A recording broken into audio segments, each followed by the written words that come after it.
Hello again, everyone, and welcome back to Reddit Aliens. I'm John, and as always, thank you so much for being here. Good topic for you today. Let's do it. People share some of their creepy and unexplainable paranormal experiences. Please remember to like, share, look behind you, and subscribe. I've had many, so here's a kind of fun one. One day at my work, the management was putting on a barbecue at the back of the building. My workplace then was located on the outer edge of town, so there were other shops and things, but also bushes and parkland. This guy walked closely past us all in really unusual clothing for the modern era, especially for summer. A dark brown wool suit, hat, thick-rimmed glasses. He looked about 27. He looked like a journalist or businessman from the 1950s or early 60s. He just looked so extremely different that I naturally assumed all my colleagues would have wondered what was up with him too. Eventually, he walked down toward the Parker fields and seemed to vanish out of view. I still just assumed he was a really unusual looking dude, so after the barbecue I asked what everyone thought was up with the unusually dressed guy who walked right near and past us, and everyone was like, "What guy?" Literally, no one else saw him. He was close enough to our gathering that someone should have seen him. Sometimes after dark, those of us who stayed on late would hear someone typing at an empty desk, while in another building our company occupied, the cleaners said they hated doing the men's toilets as they feel a presence. At yet another office we moved to, a marketing manager claims to have been followed by invisible footsteps. I guess some people just want to work even if they're ghosts.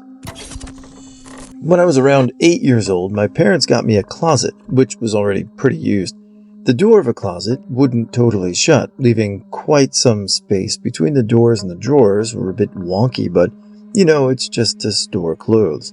However, every night I would stare at the closet, which was at the far end of my room. The spaces between the doors were just some very black void, which would creep me out. I also started to get nightmares. I started to complain to my parents about it during the day, but later also at night. My older sister, who claimed to see some weird shit from time to time, was fed up by my whining, and one night when I was crying again because of how frightened I was, she walked into my room and opened the doors of the closet, saying this BS had to stop. This I will always remember. Once my sister had opened the doors, she'd lose all the color in her face.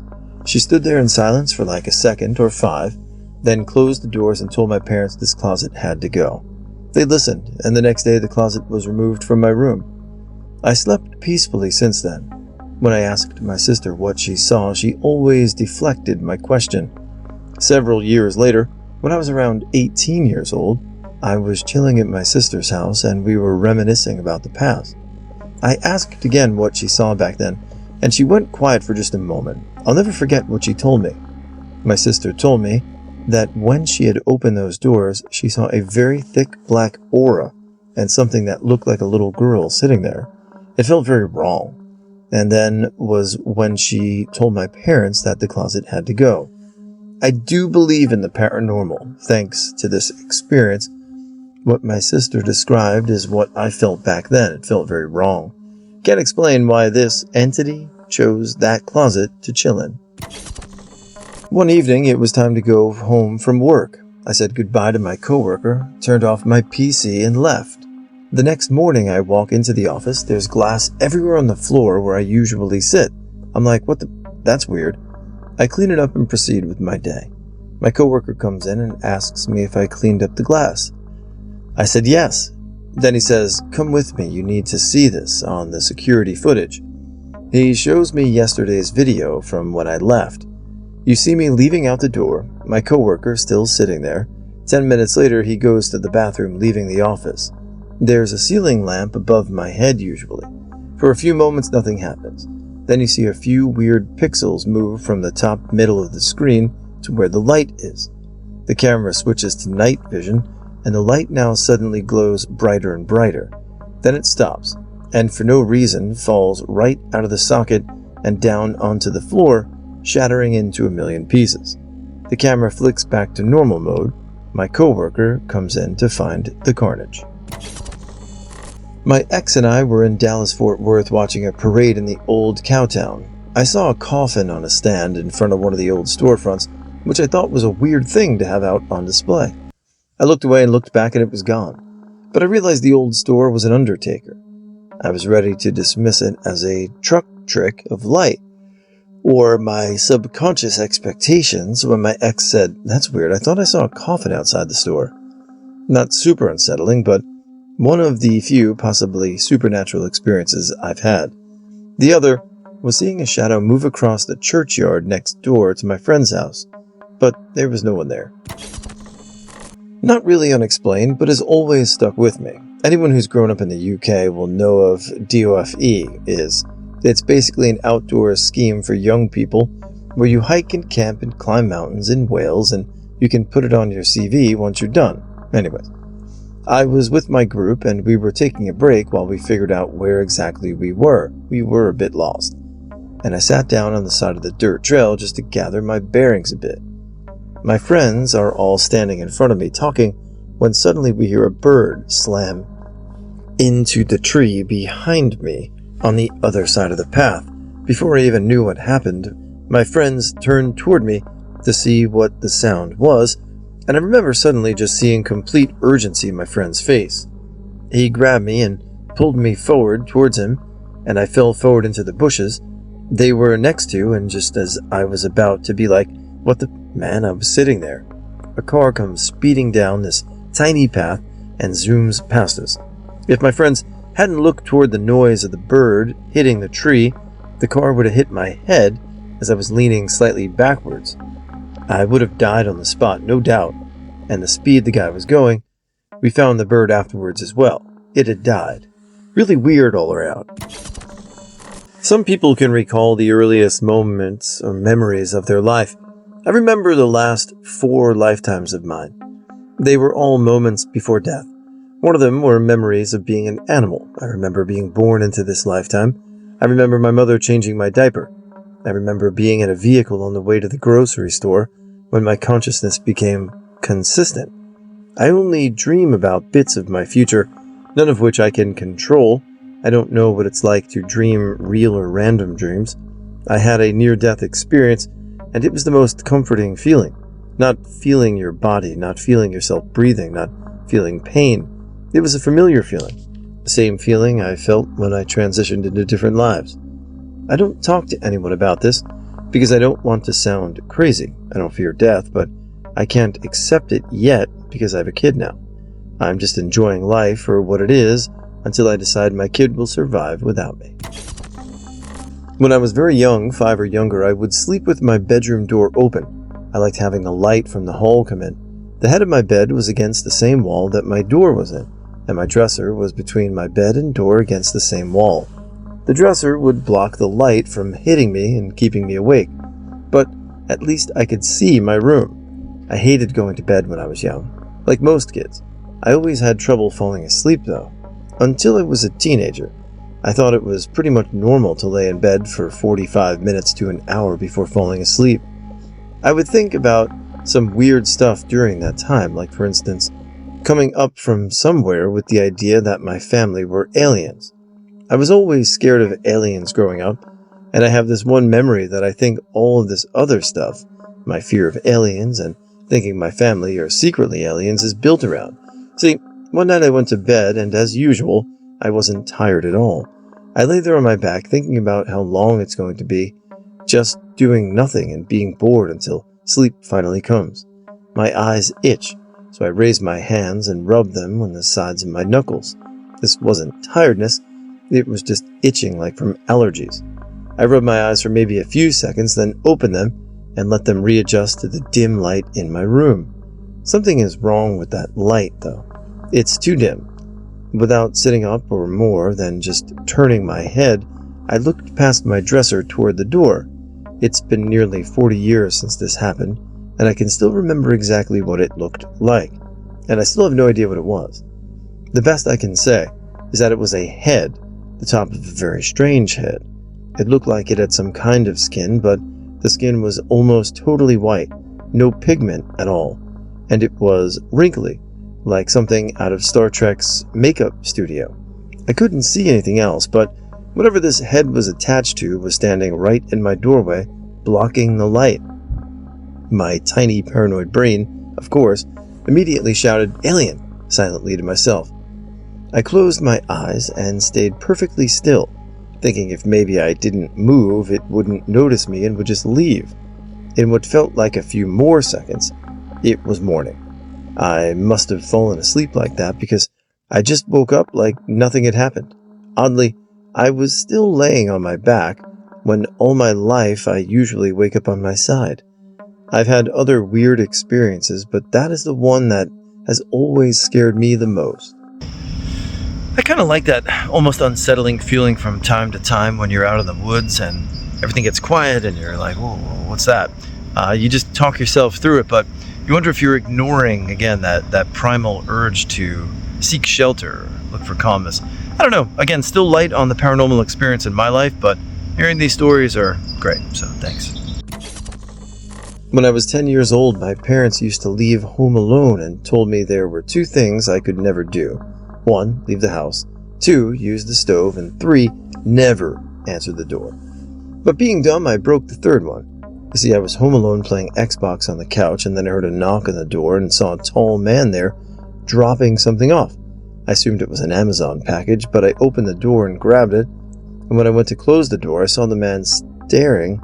I just wrote it off as maybe he's just seeing what it was, but later around 7 p.m., already dark, and before my parents were home, I see through my window the screen door open on our porch and thought my parents were home early. But I soon realized it was not my mother and father. It was the man from before, and he was standing there. But then he says something that will haunt me till the day I die. "I know you're home." I instantly froze, and he soon started peeking through the windows, trying to see me, but at that point I was hiding under my bed. And then by the grace of God, my father, a 6'7" German ex-Marine, came home to see this man on his porch saying, "I know you're home," and trying to look through the window. He then proceeded to ask what he was doing, and he said, "I wanted to play with your boy in there." My father then proceeded to beat the shit out of him, and then called the police. About 2 days later, I learned the man was an escaped convict and murderer, his previous neighbor's children. I was lucky that day, and am obviously much wiser. When I was in basic training for the Army, we stayed in some pretty outdated barracks. Throughout our training, people started noticing weird things within the second week. We had lights in our latrine that had a motion sensor, so whenever you would walk in, the lights would cut on and turn off after about 10 minutes or so. During fire guard, for those that don't know, it's basically where a few people will stay awake during select hours throughout the night to clean and tend to basic administrative actions, such as picking up a phone, etc. Some people would go in the bathroom to clean and then wait the rest of their shift in front of the sinks, chatting and whatnot. But the lights would randomly cut on without anyone entering or triggering it. Then as days go by, we had this guy, let's call him Jack. Jack was presumably a son of a medium. I end up going to bed as soon as I can, and I wake up about an hour after and get up to close the latrine. I come back to my bunk and I notice him sitting straight up, looking at a locker, and talking and laughing at absolutely nothing.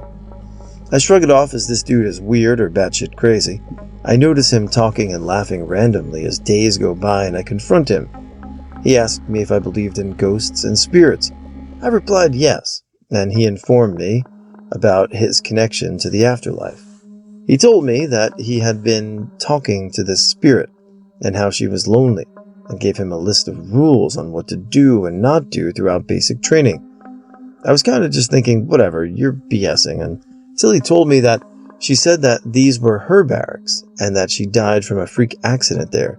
He even described what she was wearing, and I later looked it up when we could get our phones, and it was an old Army PT uniform. Jack then told me that she's friendly but likes to play games with us as it's funny to her. Meanwhile, I'm sketched out, and then word starts spreading that we have a ghost in our barracks, so for the next few weeks, most of us are paranoid as hell while doing fire guard. One morning, we go and toe the line. Everyone lines up around the middle of the floor, waiting for the drill sergeants to come in and inspect our bay for general cleaning of everything. And after 2 minutes, we hear loud crashing and banging coming from the inside of the latrine around the corner of where our janitor's closet was located. Everyone instantly turns pale, freaking out and paranoid about Jack's spirit friend. Eventually, no one wants to step foot inside, so I go in to inspect and make sure everything is in order before our drill sergeant sees and smokes us for it. So my platoon guide follows in after me. Upon entering, I see that almost every item from the janitor's closet was thrown into the bathroom stall across from it. Mops, brooms, jugs of chemicals, brushes, you name it. I figured that there was no way everything just happened to fall 5 feet into the stall, as everything is in a designated spot, straight and orderly. I walked back out with my platoon guide, and we didn't say a word, but everyone could see the looks on our faces. Later on, no one wanted to go into the latrine. That night, I go ask Jack if that was his friend's doing, and he just said she thought it was the funniest thing ever. Later, throughout the end of our training, everything was seemingly normal. I asked Jack if he still talks to his friend, and he said that she hasn't been coming around as much and got bored of us. Edit. Towards the end of our training, our drill sergeant informed us that our barracks used to be female-only barracks. I told this story before, but I'll tell it again. I was like 13 or 15. Me and my 2 brothers gotten back from school, and we went to get back inside our home. My older brother was first to get inside. First thing to know is that our house is small, and it has a short hallway that leads to the kitchen or living room, and on the end are 2 doors.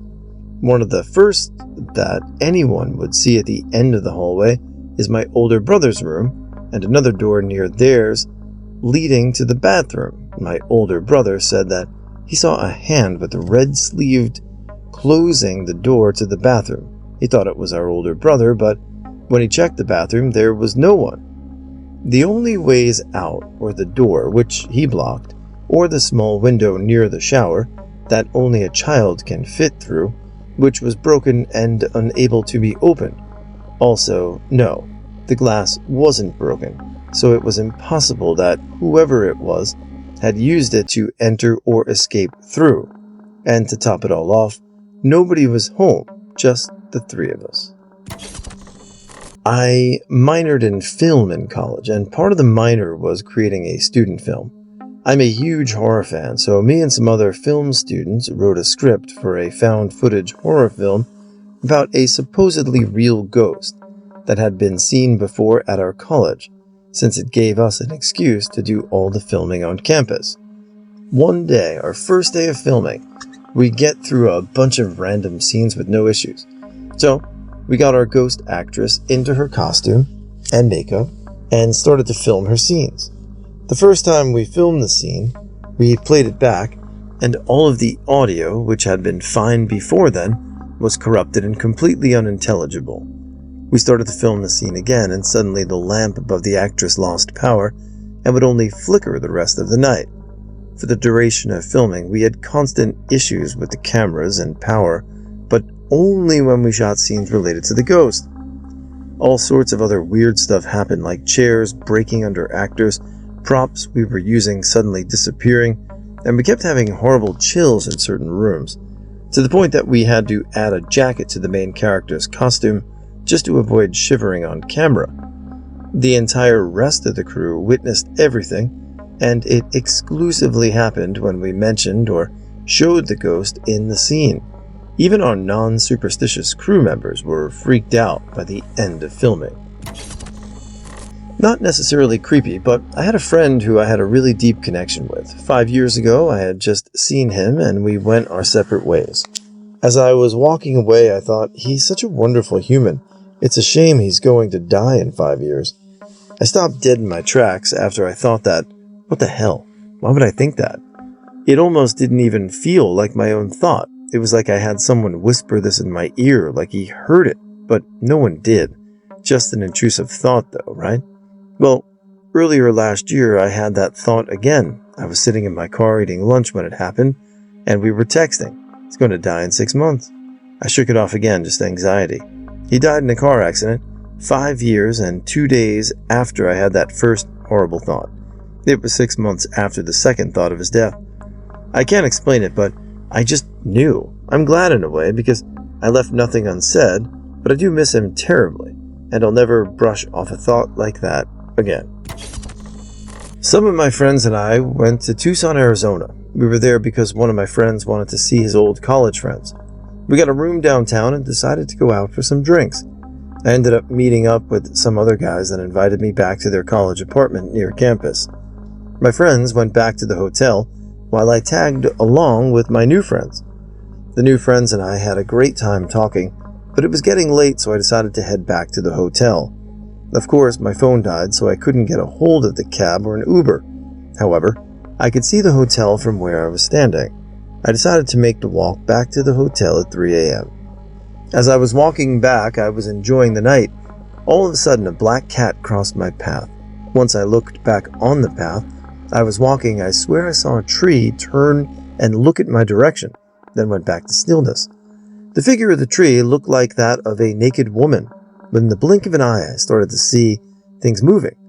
I felt like I was being watched. Every house I passed felt like someone was watching me. The trees were moving, tilting toward my direction. The streets I walked past looked like shadows walking around. It felt like I was in Halloween Town from Nightmare Before Christmas. The freakiest part was passing a dried-up riverbed, and it looked like bodies were laying in every direction. It was a very supernatural experience that I ever had. When I got back to the hotel, I told my friends what had just happened to me. Of course, they teased me, saying I must have smoked or ate something that was laced. After the jokes, my friends who went to college in Tucson told me that in the city was known to have a lot of death due to it being an outlaw town. He was taken back by my story, but wasn't surprised. I'm the last of 11 children, so there are lots of stories between us all. I was born in Indiana, but when I was 4, we moved to the state of Arkansas. Years later, I was visiting my older sister, and the conversation turned to the old house we lived in, and she asked me, "You were so young when we moved away from the house. Do you have any real memories of it?" I explained to her that I had a few fleeting memories, but the only one that really stuck out is one day I was walking to the bathroom from the living room. In order to do this, you had to enter the kitchen and then take a left turn. In our kitchen, the sink was below a large window, and on the other side of that large window was a pitch of angled roof about 2 feet wide that was above the stairs that went down to our cellar. When we were young, we used to play a game we called Dairy Queen. We would sit on this pitch of roof while our mother handed us drinks through the window like a drive-thru. Anyway, I explained to her that on the day in question I was walking to the bathroom and I noticed something out of the corner of my eye. I looked over and saw a young girl sitting on the pitch of roof outside the window, looking in the window. I told her that I remembered this because it was so unusual and I did not recognize the girl. I explained to her that she, to the best of my recollection, looked to be about 10 or 11 years old, had short red hair and thick plastic-framed glasses. I have no memory of what I did. I don't know if I went to get my mother or just ignored it. Again, I was 4 years old. As I was telling the story, I was absent-mindedly fiddling with my phone, and when I looked up, my older sister had tears in her eyes and was visibly shaken and ghostly white. Through her tears, she told me that when she was about 7 years old, that he was in the kitchen with a lot of our other siblings getting a drink and looked up in that window and saw a little girl that she describes about 10 or 11 years old, short red hair, and large plastic-framed glasses. This would have been about 2 years before I was even born, and about 6 years before I saw the girl. A few days later, another one of my sisters, who was in between us in age, came over to visit as well. As my older sister was telling the younger sister about this, she also started crying. She said she saw the exact same girl about 2 or 3 years after my older sister had seen her, and a few years before I saw her. My mother, who was the ultimate skeptic and believed in nothing even remotely supernatural, told us through her eye rolls that the lady we bought the house from had a young granddaughter who passed away when she was young. And she didn't remember much about the girl, but she did tell us that the preacher who was in charge of the church that we attended when we lived there was still the preacher and had been the preacher for many years before we had gone there. When my younger sister got back home, She went to the church and told a little white lie to the preacher that she was doing some research on the old house, and that our mother had told her about the lady we bought the house from and the unfortunate passing of her granddaughter. The preacher said, "Oh yes, that was the most unfortunate. She was such a sweet little girl, and we loved having her here," my sister said. My mom didn't remember much about her. "Do you remember what she looked like?" I'm sure you can see exactly where this is going, but the preacher said, "Oh yes, she was adorable. She had the cutest red hair, and the poor girl didn't see well because she had Down syndrome. She had really thick black plastic-framed glasses." He must not have noticed the panic on my sister's face, because he then told my sister, "In fact, her headstone is in the cemetery behind the church if you'd like to go see it." My sister, in fact, did not want to go see it, and immediately excused herself and got the hell out of there. So yeah, while I roll my eyes at 99% of ghost stories, I'm absolutely certain that I've seen one.